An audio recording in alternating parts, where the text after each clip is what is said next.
arwah gentayangan itu cuma tahayul, khurafat. Ya, cerita-cerita masyarakat yang tersebar padahal nggak ada asal usulnya sama sekali. Dan itu semuanya tidak benar. Bismillah, Drabanian Stars.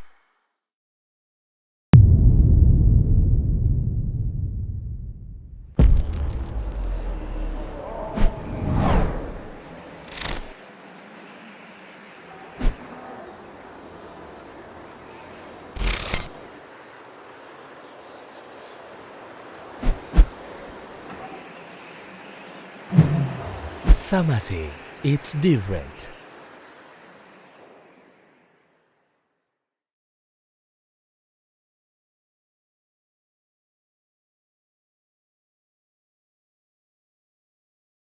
Bismillah, Assalamualaikum warahmatullahi wabarakatuh. Alhamdulillah, wassalatu wassalamu ala rasulillah wa ala alihi wa sahbihi ajmain amma ba'd. Brothers and sisters, gimana kabarnya? Masya Allah, senang sekali kita bisa kembali berjumpa di sebuah program obrolan ringan namun penuh ilmu dan faedah yang asyik dalam Drabanian Stars. Masya Allah, Alhamdulillah. Dan Alhamdulillah saya masih ditemani dengan sahabat saya, Kang Reda Sehat, Kang? Alhamdulillah. Alhamdulillah, Masya Allah. Alhamdulillah. Dan kembali kita kehadiran guru kita, Al-Ustadz Hamdi Salah Al-Bakir Al-Syafidahullah Ta'ala. Assalamualaikum Ustadz. Waalaikumsalam. Sehat, ya? Alhamdulillah. Alhamdulillah Ustadz, terima kasih banyak atas waktunya. Masya Allah. Bro Ensis, Alhamdulillah seperti biasa kita akan bincang-bincang dengan Ustadz terkait fenomena sehari-hari ya. Dengan tema-tema yang menarik tentunya bersama guru kita. Dan nanti seperti biasa di akhir acara kita akan berikan kesempatan buat kamu semua yang punya produk usaha Kang Reda ya. Betul. Jasa juga. Jasa boleh juga silakan. Nggak harus UMKM ya, yang sudah besar juga. Sudah berjalan juga boleh, silakan. It's okay. Dan silakan. Yang penting kita saling tahu, kita akan promotkan di sini. Semoga jadi sebuah jalan faedah keberkahan rezeki buat anda semua ya. Amin, nice. Caranya gimana kayaknya caranya? Caranya cukup DM saja. Betul. Nanti insya Allah adminnya akan memberikan form ya. Insya Allah nanti tinggal diisi dan dikirim barangnya ke kami ya. Betul sekali. Nanti insya Allah kita akan follow up. Siap. Dan juga nih Kang Reda kita nyobain permohonan maaf nih mungkin buat teman-teman yang sudah antri lama nih ya. Karena sebenarnya kita akan tayang saya sepekan sekali ya. Betul. Sebulan cuma 4 kali. Alhamdulillah antusias banget. Alhamdulillah, Masya Allah. Semoga Allah kita semua. Baik Kang Reda. Dan Alhamdulillah kita akan membahas sebuah tema nih. Apa sih? Yang menarik kayaknya Masya Allah ya. Tapi ini Alhamdulillah terang ya. Menegangkan. Nanti bentar lagi lampu redup nih Masya Allah. Saat kita akan membahas sebuah keyakinan yang mengakar ya. Betul. Kayak urban legend gitu ya Masya Allah ya. Dan ini kan di zaman modern orang menyangkanya udah gak percaya yang begitu-begitu ya. Tapi ala kulihal. Makin laku bahkan. Oh iya, makin jadi. masuk handphone. Betul. Menjadi komoditi yang justru komunitas yang gitu lah. Saat ini fenomena tentang horor. Arwah gentayangan. Mistis ya obrolan kita ya. Baik Ustaz, ya apa boleh dikata ya, ini masa lalu kita, masa kecil kita yang ternyata ya dari kecil mengakar hingga dewasa, yang qadar Allah bahkan menular ke generasi sekarang ya. Betul. Jadi kayaknya itu kenapa tuh konten horor dan sebagainya. Dianggapnya entertain saja. Padahal itu merusak, bisa psikologis juga ya. Betul. Bisa akidah juga. Ya betul sekali. Nah dan ini kita pengen membahas terkait fenomena beberapa fenomena Ustaz ya. Kita akan mulai dari fenomena orang-orang kita meyakini tentang arwah gentayangan. Arwah penasaran. Masya Allah. Jadi orang meninggal tuh gak kemana-mana bro. Selama 40 hari masih balik ke rumah. Jadi biasanya ngopi kita siapin kopi gitu ya kan. Biasanya nyiapin makan apa kita siapin makanan tertentu hingga 40 hari Ustaz. Nah, sehingga itu jadi sebuah keyakinan mengakar. Betul. Dan ternyata di zaman modern ini masih ada juga yang melakukannya Ustaz. Nah mungkin Ustaz kita akan mengawali diskusi ini Kang Reda ya. Dengan pertanyaan awal Ustaz terkait tadi tentang arwah gentayangan. Nih apakah benar Ustaz setelah arwah atau ruh lepas dari jasad ini masih ngiter di rumah 40 hari nih Ustaz. Silakan Ustaz, silakan Ustaz. Baik. Bismillah, alhamdulillah, wassalatu wassalamu ala rasulillah, amma ba'd. Ya. Emang pembicaraan tentang hantu ini gak ada habisnya. Oleh karena itu dalam obrolan kita ini kita harus sepakat bahwa yang menjadi rujukan kita dalam pembicaraan ini harus jelas. Masya Allah. Betul. Coba perhatikan surat An-Naml ayat 65. Allah subhanahu wa ta'ala berfirman, Qul la ya'lamu man fis samawati wal ardil ghaiba illallah. Kata Allah, ketahuilah katakanlah wahai Muhammad bahwasanya tidak ada yang mengetahui di langit maupun di bumi tentang yang gaib kecuali Allah. Masya Allah. Ya. Sorry. Taib, ayat ini adalah kaidah bahwa tidak ada yang mengetahui tentang yang gaib kecuali Allah. Kemudian dalam surat Al-Jin, Allah Subhanahu wa taala juga berfirman, alimul ghaibi fala yuzhiru ala ghaibihi ahada illa man irtadahu min rasul. Sesungguhnya Allah itu yang maha mengetahui tentang yang gaib. Dan Allah tidak akan memperlihatkan yang gaibnya ini kepada siapapun. Kecuali orang yang diridhoi dan utusan Allah. Masya Allah. Jadi sekarang kita nggak bisa nih mentah-mentah nerima kabar bahwa ada kabar-kabar yang gaib, mistis dan lain sebagainya dari sembarang orang. Kita harus percaya hanya dari Allah Subhanahu wa taala dan orang yang diridhoi dan dia adalah utusan Allah. Betul. Sehingga Al-Qur'an dan Sunnah adalah sumber yang memberikan kepada kita informasi tentang hal-hal yang gaib. Gitu ya. Nah, kalau kita sekarang mau bicara tentang arwah gentayangan, ini aneh juga ya arwah gentayangan ya. Yang maksudnya adalah roh mungkin ya. Iya. Jadi memang Nabi SAW pernah suatu hari ditanya oleh sekumpulan orang-orang Yahudi. Masya Allah. Mereka mau mengetes Nabi SAW. Sehingga mereka mengatakan, coba tanyakan tentang roh kepada Muhammad. Sehingga mereka pun bertanya, ya, wahai Muhammad, apa itu roh? Kemudian Nabi SAW terdiam, sampai akhirnya Allah Subhanahu wa taala menurunkan ayat sebagai jawaban untuk pertanyaan ini. Kata Allah Azza wa Jalla, wa yas'alunaka 'anir ruh, qulir ruhu min amri rabbi, wa ma utitum minal ilmi illa qalila. Dan mereka bertanya kepadamu tentang ruh. Katakanlah wahai Muhammad, ruh itu termasuk urusan Tuhanku. Dan tidaklah kalian diberi pengetahuan kecuali hanya sedikit saja. Jadi kita nggak bisa nih spekulasi mau ngobrol panjang lebar terus ngomongin tentang yang gaib.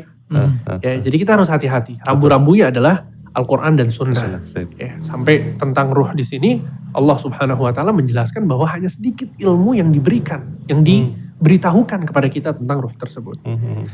Nah, sehingga yang kita pelajari dari hadis-hadis yang dijelaskan oleh Nabi SAW tentang bagaimana ruh itu berpisah dari jasad. Betul.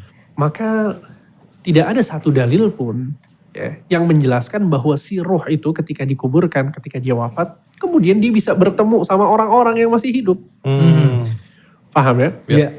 Sehingga para ulama pun mengatakan bahwa kehidupan itu dibagi menjadi 3. Ada kehidupan dunia, ada kehidupan barzakh, ada kehidupan akhirat. Satu kehidupan ke kehidupan yang lain itu nggak bisa berpindah-pindah. Sekarang kehidupan dunia seperti kita sekarang. Kita nggak tahu ada apa di alam barzakh itu seperti apa, kita nggak tahu. Karena itu bukan alam kita. Dan kita nggak bisa pindah ke sana. Begitu juga sebaliknya. Nggak bisa nyoba-nyobain ya. Gak bisa. Antum mau main-main ke alam barzakh itu nggak mungkin. Ya kan? Dan begitu juga yang sudah ada di alam barzakh. Nggak bisa balik lagi. Nggak mungkin. Taib. Dan begitu juga dengan alam akhirat. Ya. Sehingga maksudnya adalah bahwa arwah gentayangan itu cuma tahayul. Taib khurafat.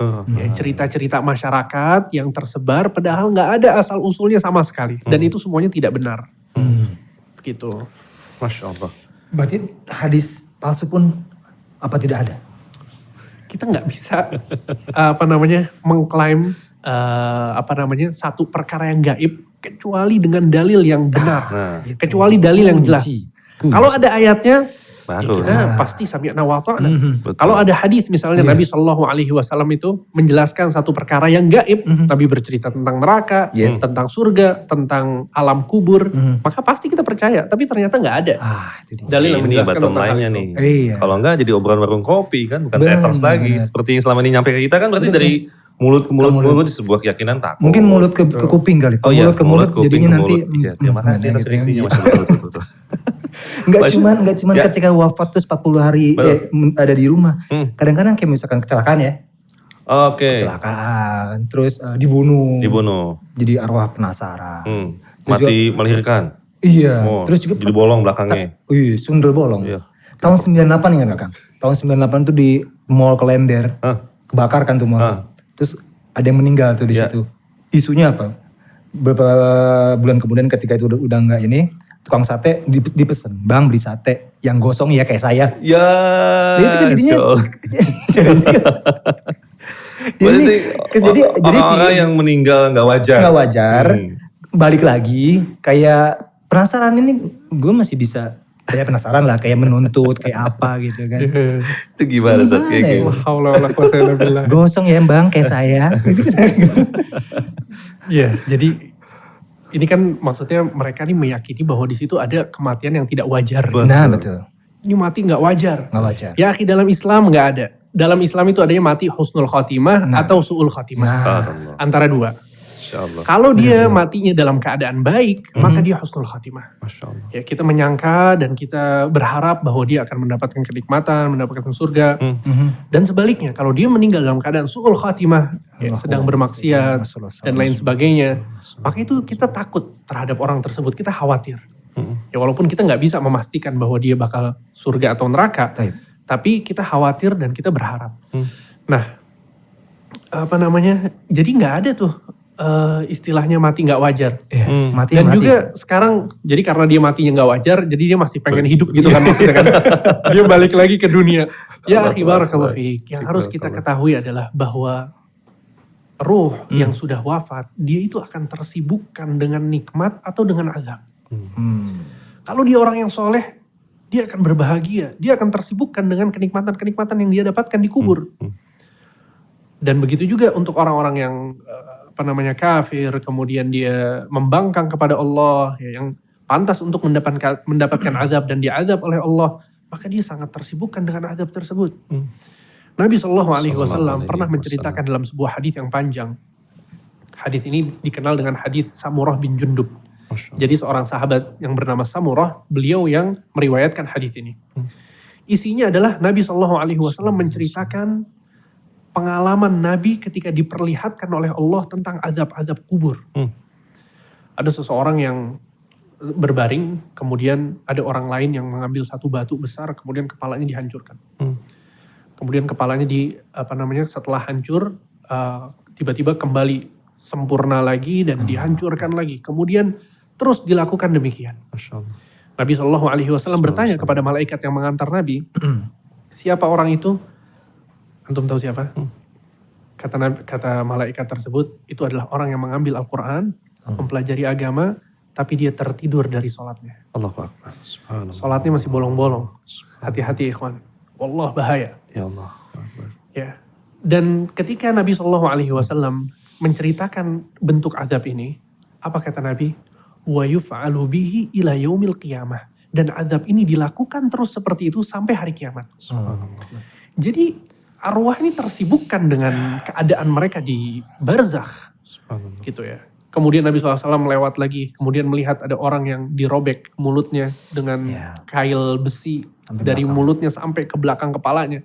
Nabi bertanya, siapa orang ini? Dikatakan bahwa orang ini adalah orang yang ketika di dunia dia keluar dari rumahnya, kemudian memberitahukan tentang kabar yang bohong.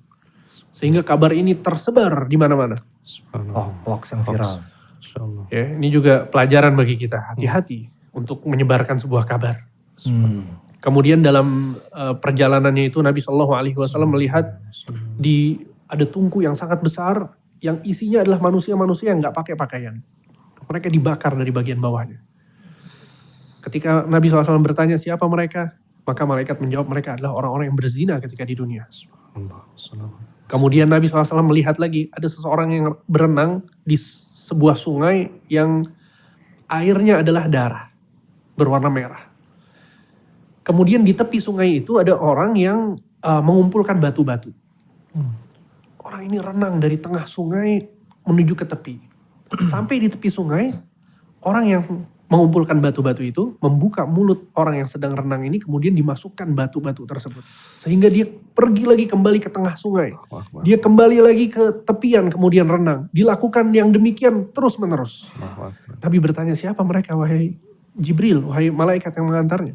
Kata malaikat, dia adalah orang yang memakan hasil riba ketika dia masih di dunia.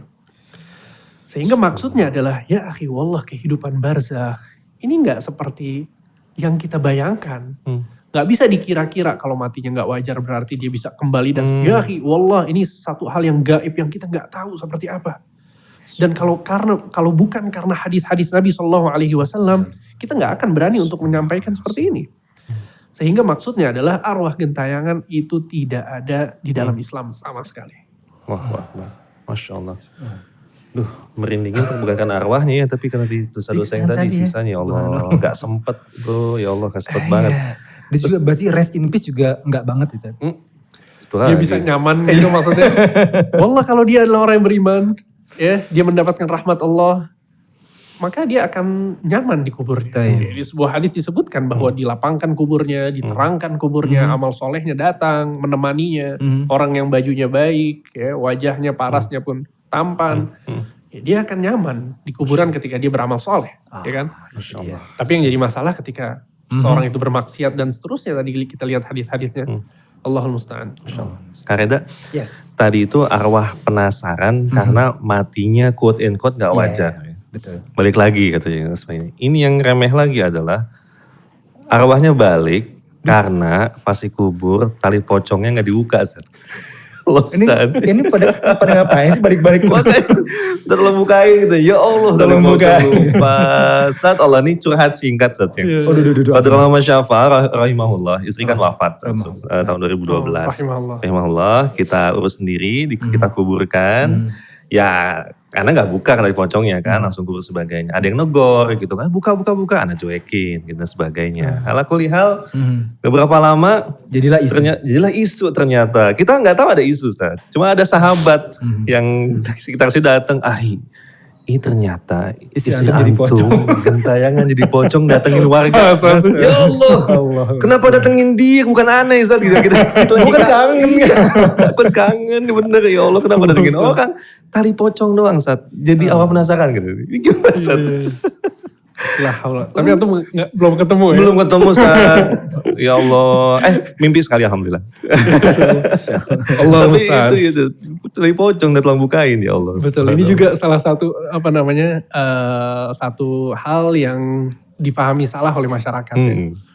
Jadi tali pocong itu ketika dikuburkan harus dibuka biar gak jadi pocong gitu ya.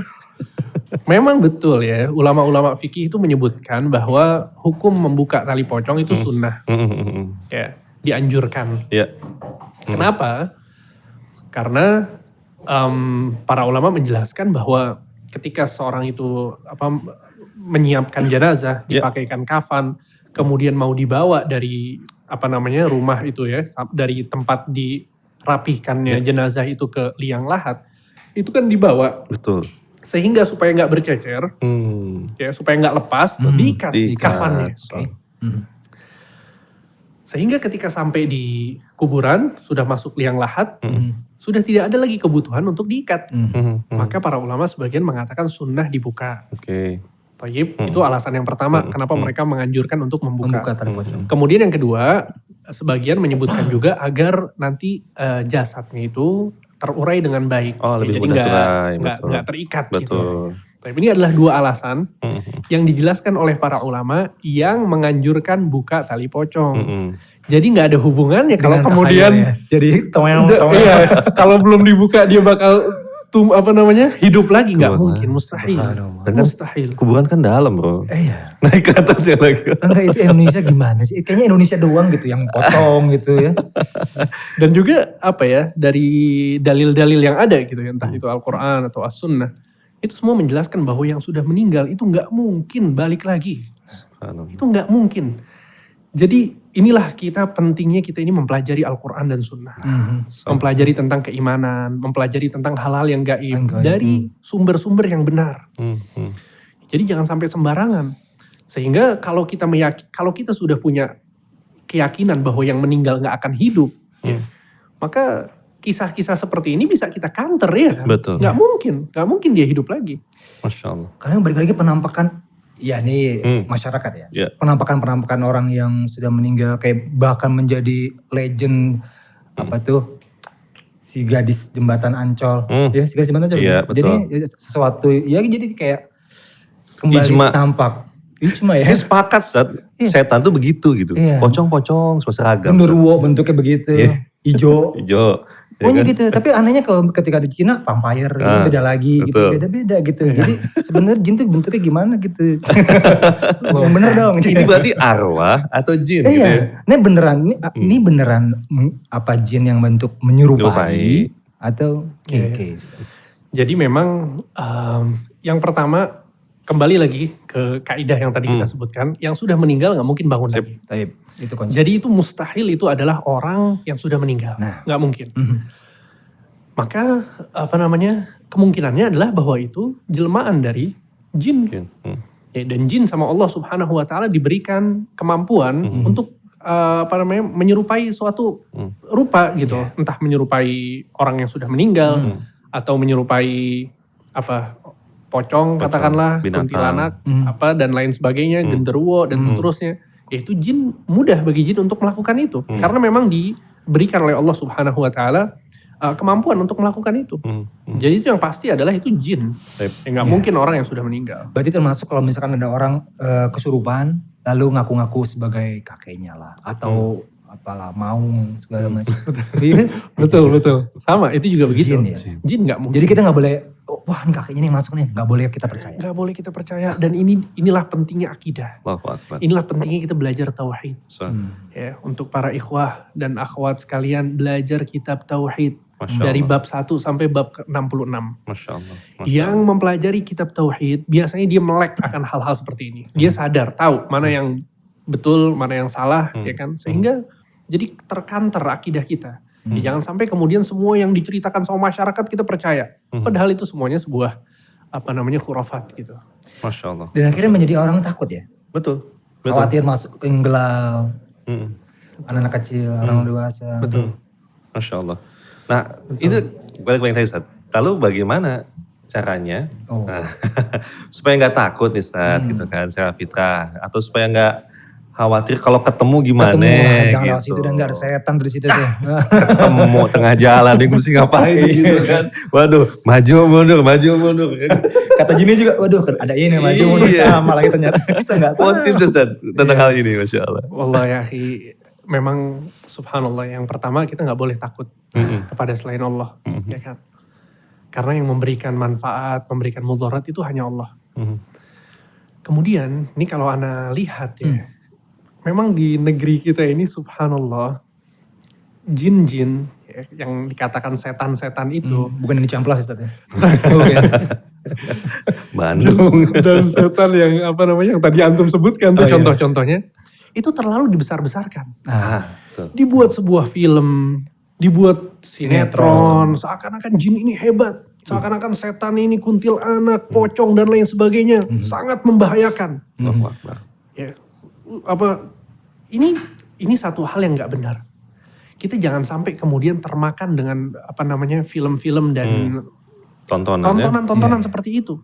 Nabi SAW, antum bayangkan, pernah suatu hari datang ke sahabat-sahabatnya di pagi hari, kata Nabi, sesungguhnya tadi malam ada setan yang menggangguku ketika aku sholat.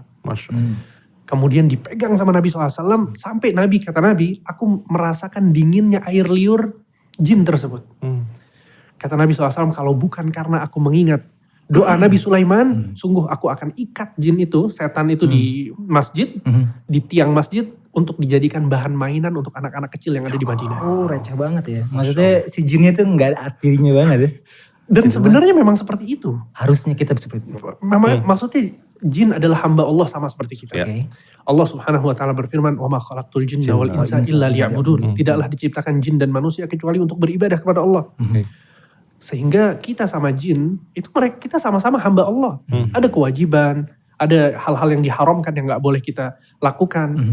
Sehingga gak ada yang membahayakan sama sekali sebetulnya.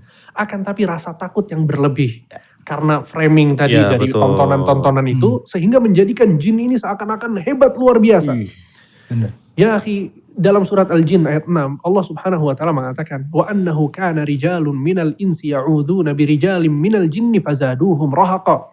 Sesungguhnya ada, ini jin yang bercerita ya, sesungguhnya ada sebagian laki-laki dari kalangan manusia meminta perlindungan kepada sebagian laki-laki dari kalangan jin, Fazaduhum rahaqa. Maka manusia-manusia ini semakin hina lagi. Allahu Akbar.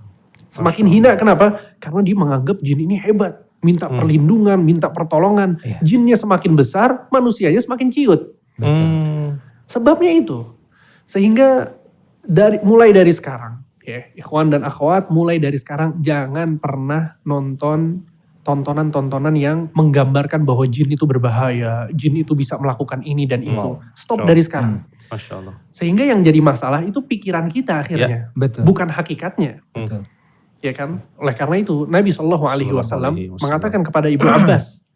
Ketika itu Ibnu Abbas umurnya masih sangat belia. Kata Nabi SAW, wa'lam annal ummata law ijtama'at ala an yanfa'uka bi syai'in lam yanfa'uka illa bi syai'in qad katabahu Allahu lak. Ketahuilah, sesungguhnya kalau seluruh manusia berkumpul di muka bumi ini untuk memberikan manfaat kepadamu, maka sungguh mereka nggak mungkin bisa memberikan manfaat. Masya Allah. Kecuali sekedar dari apa yang Allah tuliskan untukmu. Masya Allah. Walau ijtama'u ala ayyadhurruka bisyai'in lan yadhurruka illa bisyai'in qad katabahu Allahu 'alaik. Dan jika mereka berkumpul untuk memberikan mudarat kepadamu, mereka tidak mungkin bisa memberikan mudarat kepadamu kecuali hanya sekedar yang Allah tuliskan untukmu. Jadi ini kembali lagi kepada iman kita kepada Allah, akidah kita, keyakinan kita bahwa yang memberikan manfaat dan mudarat hanya Allah. Ya, sehingga seseorang itu harus membuat tameng untuk dirinya dengan membaca zikir, dengan membaca wirid-wirid. Betul. Ya. Dan ini sangat penting untuk dilakukan. Dia membaca a'udzubillahi minasyaitonirrajim. Kemudian Nabi SAW dalam sebuah hadis yang sahih mengatakan, man nazala manzilan faqala a'udzu bikalimatillahi tammati min syarri ma khalaq. Ya, barang siapa yang menempati satu tempat atau singgah di suatu tempat kemudian mengucapkan zikir tersebut, a'udzu bikalimatillahi tammati min syarri ma khalaq, kata Rasul, dia tidak akan terkena keburukan sampai dia berpindah dari tempat itu. Akan dijaga oleh Allah Subhanahu wa taala. Maka zikir-zikir ini yang kemudian menjadi tameng ya bagi kita, bagi kaum muslimin, sehingga kalau ada yang punya rasa takut, ingat-ingat zikir tersebut, dibaca zikirnya. Masya Allah. Itu. Masya Allah. Ya masuk kamar mandi, buka baju celana. Betul, ada bacaannya, ada perlindungan. Dan dibaca dengan ilmu dan keyakinan. Betul. Itu kan lebih berefek ya. Betul. Ini satu hal penting yang harus difahami bersama, bahwa beda antara zikir, wirid dengan baca Al-Quran. Oke. Kalau kita membaca Al-Quran hanya sekedar membaca saja, tanpa memahami artinya pun, kita mendapatkan pahala. Masya Allah. Itu Al-Quran. Tapi kalau untuk zikir, kalau mau zikir itu berefek, ya memberikan manfaat, maka kita harus ngerti maknanya. Masya Allah. Ya, sehingga itu yang menambah kita keyakinan, menambah kita tawakal kepada Allah Subhanahu wa taala. Jadi kekuatan dan doa Kak Reda. Jadi suatu saat kalau ketemu di jalan tengah malam, ada yang ketawa di atas kan. Nah, baca auzubillahnya yang yakin, jangan sambil lari, auzubillah lari juga gitu. Dan juga setan-setan yang terkenal di kita itu terkadang nggak ada di negeri lain. Iya, betul nggak sih? Betul. Beda brandingnya. Beda. Nah itu dia. Beda merek. Jadi jin ini tahu mana yang marak di pasaran ya kan. Itu yang kemudian dia takut-takuti manusia. Iya. Jago marketing juga Di brandingnya. Indonesia kan, Masya Allah. ya Allah, ya begitu. Sehingga yang permasalahannya kembali ke kita sebetulnya. Kalau kita takut sama kuntilanak, kita takut sama apalah, namakanlah itu setan-setan itu, maka setan akan tahu, oh ini mereka takutnya dengan ini. Ya kan? Oke. Dan juga ada satu hadis. Seorang sahabat yang bernama Ubay bin Ka'ab.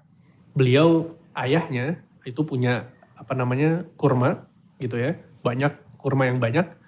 Kemudian hari demi hari kurmanya itu berkurang. Oke. Sehingga kata ayahnya, oh aku harus menjaga kurma-kurma ini. Sehingga dijagalah kurmanya. Kemudian tiba-tiba di malam hari ada seorang bocah gitu ya. Datang mau mengambil kurma tersebut. Jadi ketahuan pencurinya. Ketika dipanggil, kemudian si ayah dari Ubay bin Ka'ab ini mengatakan bahwa aku melihat tangannya tangan anjing. Tapi anak kecil. Maka dia bertanya, ajinniun anta am insi? Kamu jin atau manusia? Bal jinni katanya. Aku adalah jin. Kemudian jin ini mengatakan, kalau engkau mau selamat dari bangsaku, maka bacalah ayat kursi. Masya Allah. Bacalah ayat kursi. Kemudian di pagi harinya ayah dari Ubay bin Ka'ab ini bertanya kepada Rasulullah SAW. Kemudian Nabi SAW mengatakan, Sodaqal khabith. Orang yang buruk ini atau makhluk yang buruk ini telah berkata jujur. Akhirnya ada jujurnya gitu. Akhirnya ada jujur. Taib, sehingga maksudnya adalah ini. Lihat bagaimana ayat kursi. Ya, Nabi SAW membenarkan bahwa ayat kursi itu bisa menjaga seseorang dari bangsa jin yang usil kepada manusia. Masya Allah. Ayat perlindungan, Betul. keyakinan, dipegang tangannya anjing, tetap cuek aja. Cuek aja. Coba kalau kita, mak kabur. Setan. itu kan jin ya, itu jin atau arwah segala macam. Okay. Sekarang yang masih berhubungan dengan dianggap leluhur lah, benar leluhur ya. Betul. Benar-benar leluhur kita atau leluhur saudara-saudara kita segala macam. Itu akhirnya dianggap mungkin karena beliau mungkin dulunya alim atau ulama atau segala macam. Kadang-kadang tuh ini saat diberikan sesajen atau diberikan bahkan mungkin fotonya itu dipajang gitu ya di salah satu rumah makan atau di mana, dipajang di rumah makan, dipercayai katanya bisa memberikan misalkan penglaris, lebih berkah. Kayaknya di pembahasan kita kayak ini kali Ustaz ya, paling bahaya ya. Betul, awal leluhur di malam-malam tertentu kita sediakan suguhkan makanan kesukaan tadi Anda sebut. Tadi bahkan tadi memajang foto orang tua leluhur dengan keyakinan tadi. Iya, bukan hanya sekedar pajang oh ini kakek saya, bukan, tapi ternyata di balik pemasangan foto itu ada maksud supaya lebih berkah, lebih maju atau lebih laku mungkin dagangannya. Gimana Ustaz? Inilah bahayanya itu di sini sebetulnya. Ya, pembahasan kita dari awal tadi ujung-ujungnya biasanya ke sana. Kesyirikan. Tujuan mereka itu ya. Kalau kemudian ada mobil lewat terowongan, apa yang dilakukan? Jin. Biasanya suka ada keyakinan seperti itu. Ya, sehingga hal-hal ini kemudian kalau melewati tempat yang remisi gitu. Betul, dia ada ritual-ritual tertentu yang dilakukan ya berdasarkan mereka meyakini bahwa di sini ada arwah, dan lain sebagainya, orang yang sudah meninggal dan seterusnya. Maka kesyirikan pertama yang terjadi di muka bumi ini itu awalnya mirip-mirip seperti ini. Pengagungan terhadap orang-orang yang sudah meninggal. Oke. Sehingga Ibnu Abbas bercerita, dikisahkan kisah ini dalam Sahih Al-Bukhari, bahwa ada orang-orang yang soleh di zaman Nabi Nuh. Mereka ketika mereka wafat, masyarakat ingin mengenang jasa mereka. Masyarakat merasa kehilangan ya dari sosok-sosok yang soleh ini. Sehingga syaitan membisikkan kepada mereka untuk membuat sebuah patung. Tayyib, seperti monumen untuk orang-orang yang soleh tadi. Niatnya apa? Kata syaitan, membisikkan kepada mereka supaya kalian rajin beribadah. Melihat mereka yang soleh dahulunya, melihat mereka yang rajin beribadah. Sehingga dibuatlah patung-patung tersebut di tengah-tengah kota. Ketika generasi yang membuat patung itu wafat, generasi yang berikutnya mengatakan tidaklah ayah-ayah kita, leluhur-leluhur kita membuat patung ini kecuali untuk kita ibadahi. Akhirnya diibadahi patung-patung tersebut. Sehingga maksudnya adalah bahwa kesyirikan itu dilakukan kesyirikan dilakukan di zaman Nabi Nuh itu sebabnya karena apa? Karena ada orang yang sudah wafat kemudian dibuat monumen. Sehingga harus hati-hati, apalagi tadi disebutkan supaya dagangannya laris dan lain sebagainya. Ya maka ini na'udzubillah min dzalik bisa masuk ke dalam ranah kesyirikan. Ya, kalau dia meyakini bahwa yang melariskannya adalah foto, maka ini sebuah kesyirikan yang besar. Ya. Na'udzubillah min dzalik. Dan kita semua tahu bahaya dari dosa kesyirikan. Masya Allah. Ternyata tanpa sadar. Menghalus sekali mainnya ya? Halus, smooth. Awalnya disuruh, itu tadi kan dari tadinya awal disuruh buat ibadah, ujung-ujungnya malah mengibadahi. Betul. Masya Allah. Makanya dalam sebuah ayat juga Allah Subhanahu Wa Taala berfirman, wala tattabi'u khutuwati syaitan. Jangan kalian mengikuti langkah-langkah syaitan. Jadi kalau sesuatu itu memang tidak ada dasarnya, tadi kita bicara dari mulai arwah gentayangan dan lain sebagainya. Kalau tidak ada dasarnya tinggalkan udah. Betul. Tinggalkan dan jangan pernah percaya. Masya Allah. Berawal nonton film serem, takut, lama-lama takut sama setan, akhirnya setan misi setan gitu-gitu. Lama-lama. Hanya diibadahi. Allah Ustaz. Masya Allah Ustaz, terima kasih banyak atas penjelasan dari Antum nih, Masya Allah. Clear ya. Clear insya Allah. Mudah-mudahan manfaat yang buat netizen. Betul. Banyak sekali faedah tadi yang mencerahkan dari Ustadz, kita mesti terus belajar lagi. Betul. Kayaknya next kita belajar kitab tauhid bareng Ustadz ya. Masya Allah, udah di-mention nih. Masya Allah. Itu kuncinya. Biar zikirnya ada tenaganya. Betul. Betul kan? Masya Allah. Masya Allah, Masya Allah. Masya Allah. Baik Ustadz, jazakallah khair atas penyampaian Ustadz. Masya Allah, teman-teman sekalian, demikian podcast video kita pada kali ini di Rabbanian Talks. Masya Allah, dengan tema yang bikin merinding bukan karena jinnya ya, tapi tadi karena efeknya itu loh. Wah, Masya Allah. Waduh, semoga Allah lindungi kita semua dan buat kamu semua juga tinggalin konten-konten seperti itu ya. Iya. Mudah. Podcast horor juga tinggalin. Jangan dia bilang kaku banget sih, masa gak bisa nonton horor. Jangan, nggak efeknya usah. nanti takutnya kesana. Betul. Akidah bro. Betul. Kalau mau denger horor tadi kisah bagaimana siksa kubur saja. Itu horornya asli. Ya, dan itu mudah-mudahan Betul. berefek kita ibadah, ya kan? Betul. Manfaat insya Allah. Baik, Masya Allah. Ustadz, terima kasih banyak Kak Reda, Masya Yes. Allah. Dan tentunya pula kita berterima kasih nih kepada yang telah mensupport kita pada kali ini. Kembali terima kasih banyak kepada wardrobe kita kali ini, Masya Allah. Masih dari Samase It's Different, Masya Allah. Pakaian yang nyaman kita pakai untuk ibadah, kemudian juga untuk sholat, kekajian, atau bahkan hangout, bahkan juga acara-acara santai. Ada koko, kemeja koko, ada kurta, banyak sekali modelnya, jubah juga ada. Dan rencana tuh kayaknya sama-sama mulai dari beanie hat, kemudian juga peci, sampai ke rencana sepatu, celana, Masya Allah, lengkap, Masya Allah. Buat kamu semua silahkan kepoin Instagramnya, bisa pesan online. Dan buat kamu semua yang berada di Bandung atau lagi ke Bandung, mampir aja ke Jalan Buah Batu, ke Samase Home Bandung, Masya Allah. Itu emang khusus model-model terbatas yang hanya dijual offline. Masya Allah, barakallahu fiik. Terima kasih atas dukungannya. Dan tadi ada pakaian yang Ya. diberikan info dari Kang Alvin, sekarang ada makanan yang nyaman. iya Allah. Yaitu pempek nyaman. Nyaman. Udah makanannya nyaman. Iya, kayak kamu. Ya gitu. Masya Allah. Ini zen banget Kak Reda. Bener-bener. Pempek nyaman dengan Tahu resep asli Wong Palembang. 30 menit kita tadi podcast, ini udah semeriwing dari tadi. Yes, Ini esok. wangi banget emang godaan ya. Masya Allah. Kecil banget. Luar biasa. Bikin nyaman. Masya Ini resep asli Kak Reda. Dari Wong Palembang dan iwak tenggiri bahannya. Ngerep Ikan dia. tenggiri. Oh, Masya iya, Allah. Homemade dan tanpa pengawet. Masya Allah. Pempek nyaman lagi-lagi Ustadz, ini usaha yang terinspirasi di masa pandemi ini Ustadz. Masya Iya, Allah, Masya alhamdulillah Allah. jadi sebuah jalan usaha. Kemudian juga awalnya ada toko offline, cuma lagi sementara beralih semua ke online dengan packaging frozen food. Nah, ini ada pempek lenjer.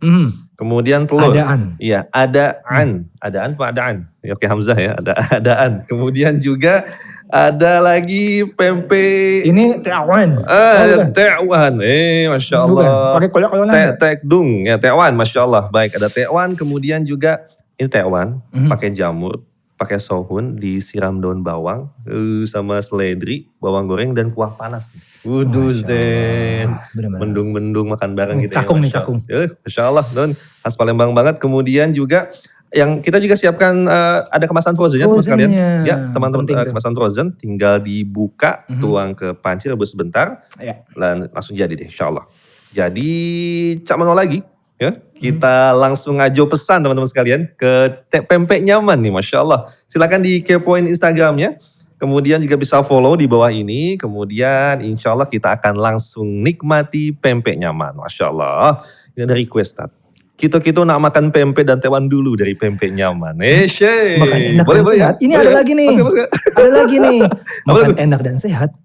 Nggak pakai ribet dan nggak jauh-jauh ke Palembang. Di sini aja. Pempek nyaman. Oke, bonus ya. Bonus, Masya Allah.